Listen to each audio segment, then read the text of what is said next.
This is an examination of the hidden human condition. This is the Hidden Killers Podcast with Tony Brueski.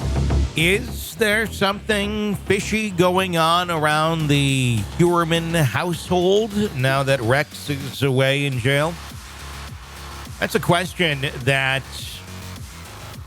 has been implied by attorney John Ray. He's representing some of the families of the victims of the infamous Gilgo Beach serial killer, and the allegations are obviously pointing at Rex Heuermann right now. Joining me to discuss, psychotherapist and author Shavaun Scott. Shavaun, let's start with some of the statements that John Ray has made to News Nation, to the New York Post, and to us here at True Crime Today and the Hidden Killers podcast. Statements revolving around the wife of Rex Heuermann, that she should be considered a suspect and not just a bystander or someone who has been victimized by her husband. Quite a staunch claim to be making, and this is not one that we are making here at this organization by any means, but this is what the claims that John had made. He actually, he does have some arguments, I think, that are worth talking about a little bit. There was more of her hair found on the victims than Rex's, technically. Again, it could be burlap sacks in the house and things get around. I get that. I'm guessing Rex wasn't trying to have any hair if this is, in fact, his doing. But I did find that a little bit odd. And I also do find a little bit odd the fact that they've been in this home together for how many years, and that she has no idea that he was involved in at least prostitutes, not necessarily murdering anybody or to the extent that he was or allegedly went to. But do you find it at all questionable that she was completely unaware of him and some bad acts, again, not all the way going to murder, but being involved or having an interest or a passion for sex workers? You know, it seems weird to most of us. It seems like, wouldn't you know? Wouldn't you have a clue? It doesn't strike me as that unusual, just because I see so many, usually women that come to therapy who are married to men and have found the big secret out. And sometimes these are 20, 30, even longer term marriages. And the women were very trusting, in some cases almost to the point of being naive. And they just didn't ask a lot of questions. They didn't snoop. You know, people will snoop if something seems a little bit off, extra charges, money taken out of the bank account. Where did that go? Some people are very trusting and they don't snoop. And these guys can be very secretive. Incredibly compartmentalized to an odd degree.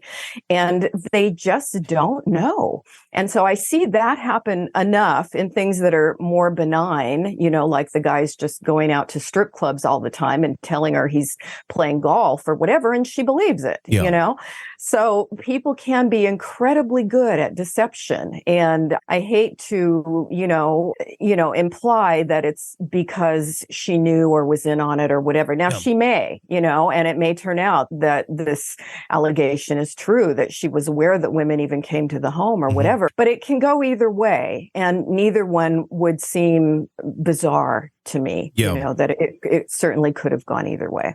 John Ray has made claims that he possesses evidence suggesting that his wife is not only aware, but complicit, this is his words, in the murders of at least 3 women found on Gilgo Beach. Again, very strong language, not anything I'm claiming, you're claiming. This is what John Ray has said, and saying that she should be considered a suspect and not just a bystander or someone who's been victimized by her husband.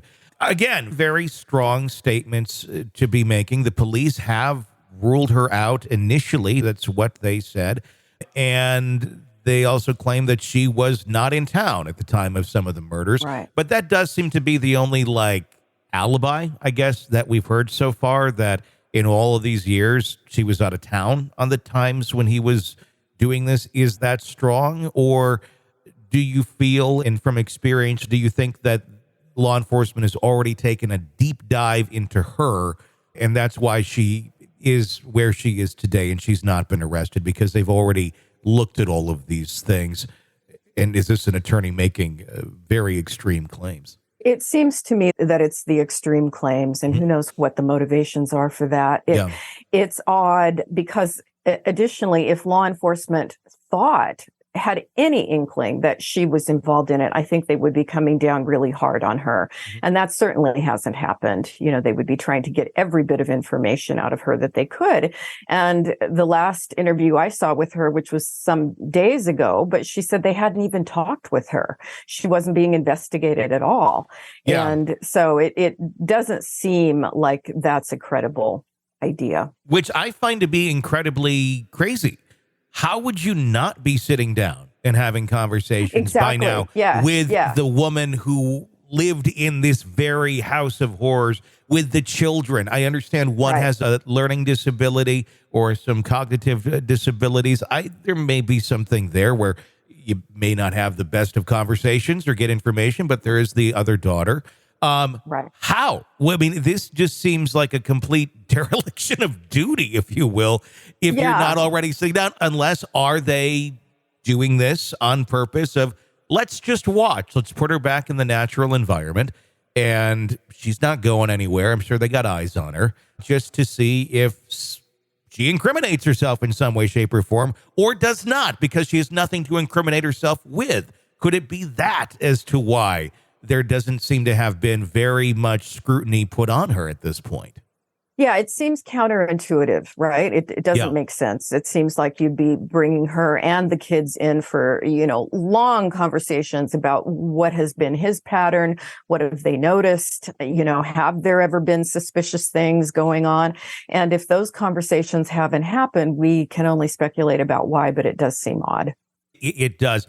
What's your feelings on the GoFundMe that's been started up for her? It was also revealed last week by her attorney that she has breast cancer and that her insurance will be running out in approximately 2 months. Is that a normal thing for an attorney to throw out there to the public as the same time a GoFundMe is started for her? I don't know. People start these sort of things all the time. It just seemed a little bit odd. Also considering the fact that from reports that we know and investigations that have been done independently outside of us, that they appear to be sitting on roughly $5 to $7 million in multiple properties in multiple states. Is this someone who needs a GoFundMe for anything? I guess that typically those things are started for individuals. If you're in this sort of situation where you really have no money anymore and you are destitute, you need some help, and those sort of things come out. This, I don't know. Everything about this strikes me as odd. And I'm not saying it's right, it's wrong. I'm not saying she shouldn't have it or don't have it. I'm saying more questions need to be asked before we all just dive in and go, let's start sending her cash. Yeah, definitely. It is odd. And I believe that GoFundMe campaign was started by the daughter of another serial killer, right? Isn't that how that happened? So it's kind of an unusual situation. Yeah, we throw the internet in and people that can start a fundraiser for just about anything, but it would certainly be better optics if the monies were going toward the victims' families at this point. That would look a lot better. I think it would make more sense, particularly if the Heuermanns have assets. As you say, it doesn't make a lot of sense and probably not something that any of us are going to be donating to. It very much seems odd. I don't know that I've seen a case, and maybe you have, or you can come to mind here, where there's been this much attention on the family. We've been talking more about the family than Heuermann sometimes, or the victims, like far more about the actions of the wife and the family than the victims. It's all very bizarre to me in terms of their actions, how they are acting. They're sitting on their porch all the time, taunting reporters who are going to be there.